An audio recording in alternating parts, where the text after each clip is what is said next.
And Lamar, I know if you're watching, I would love to get to work with you. Moving on to the NFL, because Odell had his introduction to the Ravens today in the press conference, and he had a very, very interesting press conference. I'm not going to lie. He kind of won over your boy back because I'm not going to lie, man. 2 ACL injuries back to back years. I'm like, really? Is he really worth that money? But he sold me a good dream. And I think he sold the Ravens a good dream as well, because I'm not going to lie. I bought in. Guy looked motivated. He looks happy. He looks ready to go. He looked like he had something to prove. And those are always the scariest athletes, the one with a lot to prove.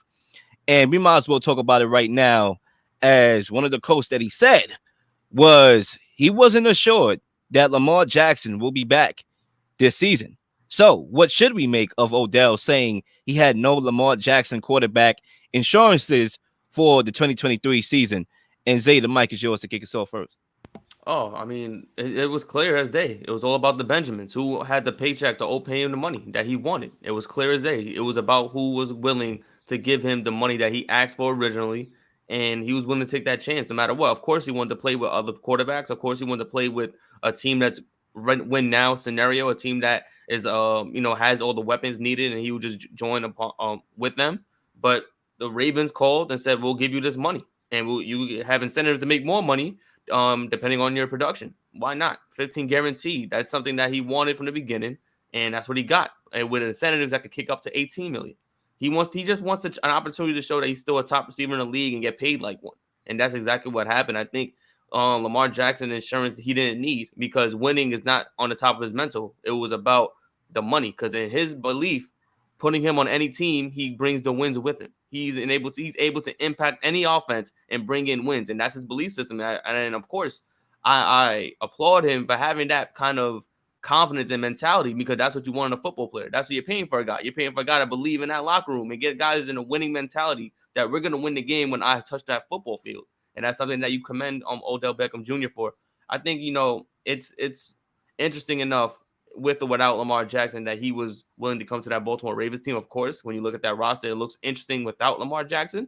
But he is a firm believer that he can impact that football field and bring in wins no matter who that quarterback is. And all they need is a quarterback to just have two eyes and see him at all times. He's the number one receiver. That was another kicker probably that he saw. Like, I could get most, if not all, the touches on his team, as many targets as I want, because what receiver is going to be over Odell Beckham? That's probably something that was on his mind. And that's something that definitely probably turned him off on other offers and other deals he had on the table, because when he looked around the league, he was looking probably to be a receiver 2, a receiver 3. But on his Ravens team, he's receiver 1, and nobody is going above him in terms of targets and receptions. At least that's how it should be. So I think for him, I think money played a big factor. The idea that he may get all the targets that he wants, and that his numbers are going to look really, really well, bearing a full season, of course, when he touches that football field. I guess I'll keep a short, minimal tape, because I would love to hear from Zach too. I know he will have a lot to say, being that we cover Lamar Jackson a lot, and he wasn't on for that. So I'm gonna keep this short. When you talk about what should we make of the Odell Beckham Jr. comment that we see at the bottom of the screen, I think we should make that we are not officially out of the woods yet when it comes to Lamar Jackson being back. And I know on the last show we did, I said we should be extremely confident. I guess you could say that was overboard. I don't think we are out of the woods yet, even though you could look at the partying together, the FaceTiming together, and take that for what it's worth. But I think when you talk about the contract is the biggest issue. That's been the issue from the start. It wasn't the Ravens didn't like Lamar. It wasn't Lamar didn't like the Ravens. It's the fact that they couldn't agree to the 250 million fully guaranteed deal that was the sticking point when Deshaun Watson got his bread.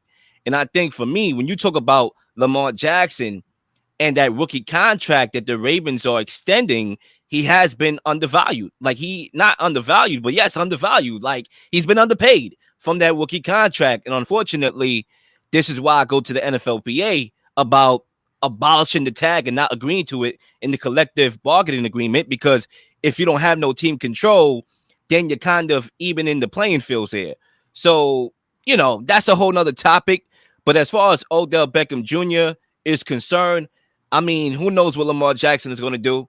Who knows if he's going to sign the tag? I think if you're Lamar Jackson, you sign that non-exclusive tag and you bet on yourself this year.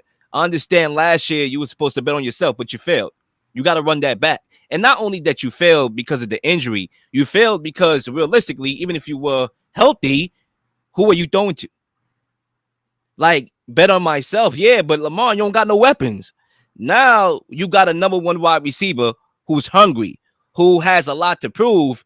How about you bet on yourself this year, ball out, take that leap that Jalen Hurts did when he got A.J. Brown. Take that leap that Josh Allen did when he got Diggs and show us that you could be A, durable, and two, B, that you can progress as a passer under Todd Monken, who Odell and him is reuniting. And then we are not questioning, A, are you durable?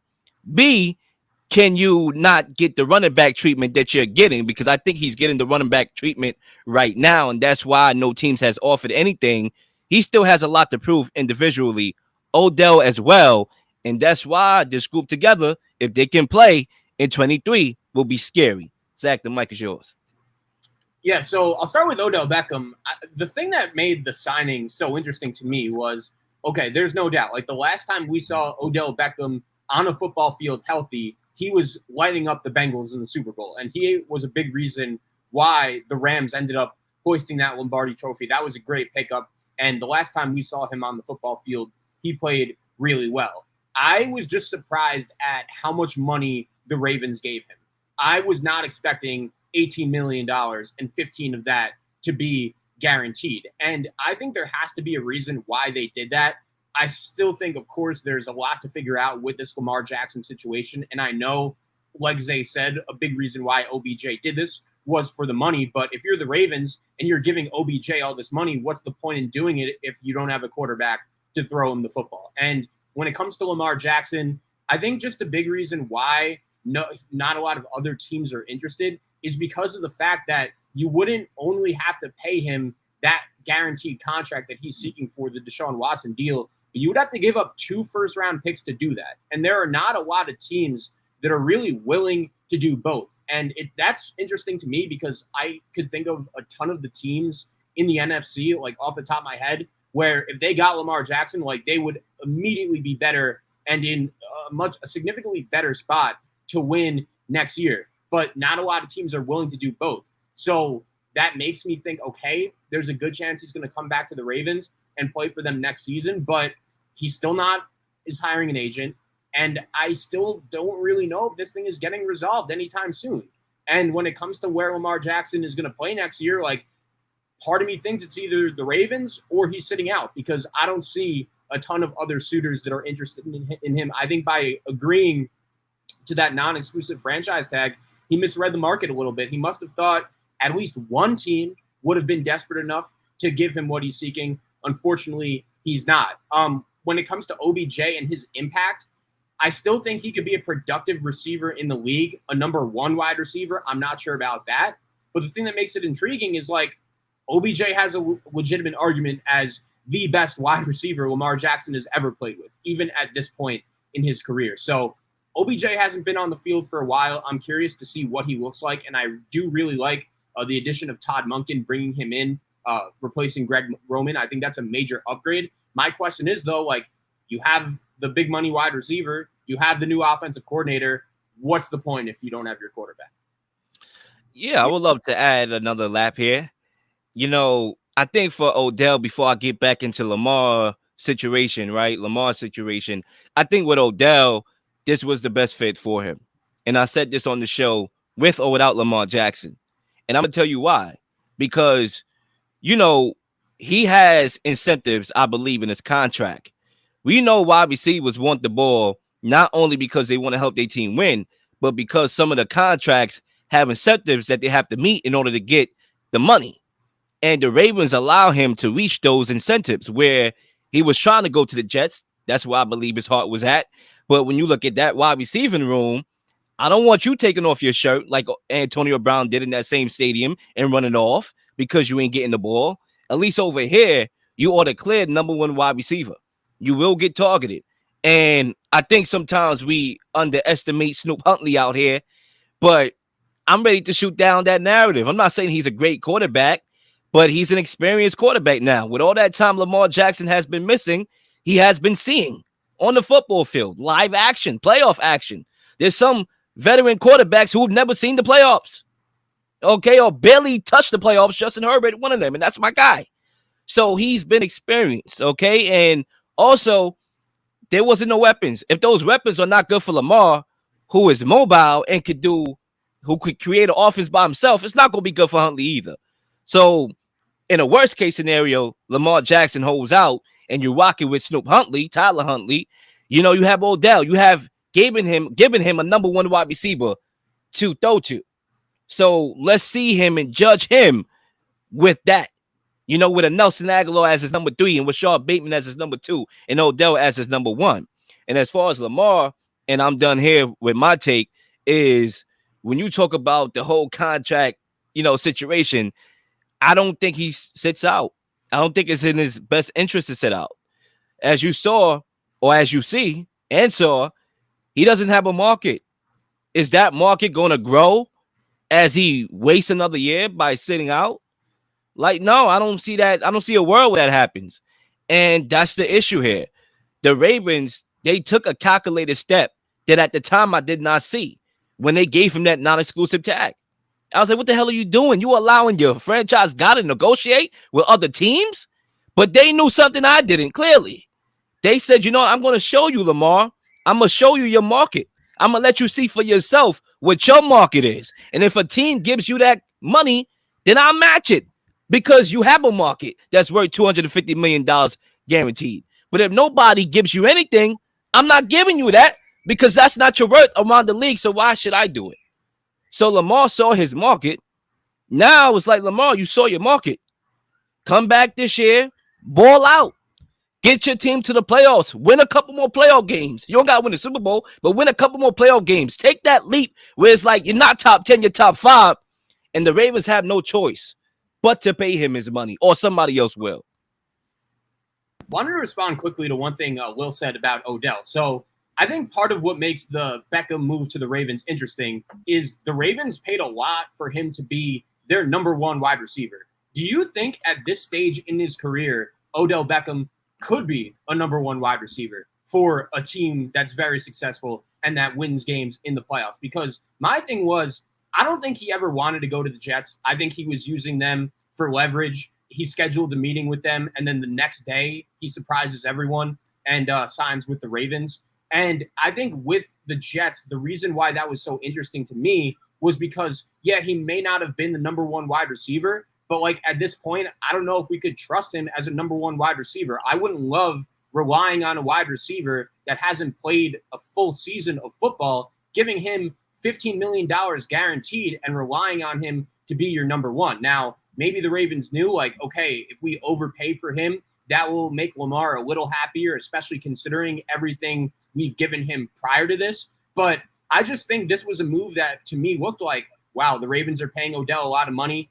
Maybe they know something we don't about his relationship with Lamar. I found it interesting how as soon as that contract got done, Lamar's out here posting on social media. He looked pretty happy, and that was maybe the first time in this whole saga where I believed, okay, maybe Lamar is back in Baltimore next year. Do you think OBJ could still be a number 1 wide receiver at this point in his career? I think he can be. I don't knock OBJ's talent. I don't think his talent knocked off. It's just his injury woes. That's the biggest thing. If the guy's healthy, we've seen what he could be. We've seen what he's able to do on a football field. He's still electric. He's still elusive. He still was able to move even with an ACL at the time. A torn ACL came back, and now he has 2 ACLs. I think he can still be electric in this football league. I don't doubt it. It's just that, is he going to be healthy? Is he going to play 16, 17 games? I can't put the bank on OBJ playing 16, 17 games. I can't remember the last time he played 16, 17 games in a season, let alone 14. So it's been a while when we have seen a healthy OBJ. I think a healthy OBJ is without a question still a wide receiver 1 in this league on a playoff team. It's just that, is his health going to keep up with him? Is he going to be able to endure that 16, 17 game season or that schedule who they play in that AFC, which is very tough, that we all agree that AFC is demonstrative, the way you look at teams and the way how fast paced that game is going to be, because the way the AFC is able to score, OBJs will be back on that field in no time, having to go back and play rigorous possessions. So that's something that I would have to see. I think he's still amongst one of the more talented receivers in the league, in my opinion. I don't think there's many receivers in the league that is as talented or is as good on the one-on-ones as Odell Beckham Jr. So I think for me, he's still a wide receiver one in this league. It's just, as you said before, who's throwing him the football? Are we talking about Huntley? Or we're talking about somebody they're going to draft? Like, who is going to be that number one, that quarterback in the beginning of the season? I don't know if it's going to be Lamar or not, but whoever it is going to have to find Odell Beckham Jr. because he is capable of being that wide receiver one. Yeah, and I think for me to answer that question, which I think is a really good question about him being the number one wide receiver and getting paid like one, I think he is in the right situation, right? Where you look at the Ravens, they're still going to run the ball a lot with Lamar because you're not going to like abandon his legs. I understand they're going to pass more with the addition of Todd Monken, who, quote unquote, I love to throw the damn ball. They're going to throw the ball more, but they're still not going to officially abandon Lamar Jackson's legs while it's still healthy and intact. So they're going to run with Lamar, which is going to take some pressure off of those defenders guarding Odell Beckham Jr. When you look in the red zone, you know, he's still a good target there. He could snag the ball. I saw him on the Rams snag a couple balls out the air in the red zone, and you have to account for Lamar Jackson's legs in the red zone, along with the running game in the red zone. I think the Ravens have an opportunity to be one of the best red zone teams this year. Also, when you think about his ability to create separation, it's still there. The only thing I'll be worried about is the confidence level when running routes. You know, is the confidence still going to be there where, okay, I don't want to tear my ACL. I don't want to plant my leg too hard. Those are the little nuances that I'll be more concerned with. But as far as production, once he get the confidence down packed, Odell was still that dude. And I think he will prove it on the Ravens, no matter who's throwing him the football, whether that be Lamar Jackson, whether that be Snoop Huntley or whoever. Yeah, I mean, to me, this seemed like a little bit of a desperate move, and I understand why they did it if it meant, in their minds, bringing back Lamar Jackson.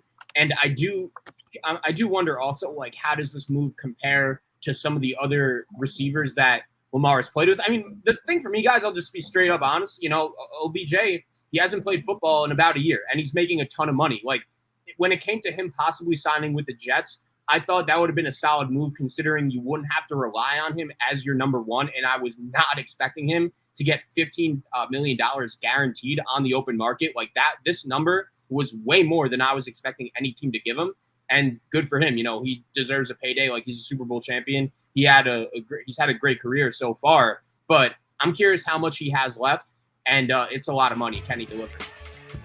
And we're going to find out if he can, because I think those questions are legitimate questions that still got to be determined and to be determined with Lamar Jackson and Odell Beckham Jr. Please like and subscribe for all the up-to-date content. You've been slinging shows left and right, slinging content left and right. Please don't miss anything. If you do, like, subscribe, leave a comment, or leave a question, something you may want to answer, something you may have. All ideas are great ideas. Nothing's a dumb question.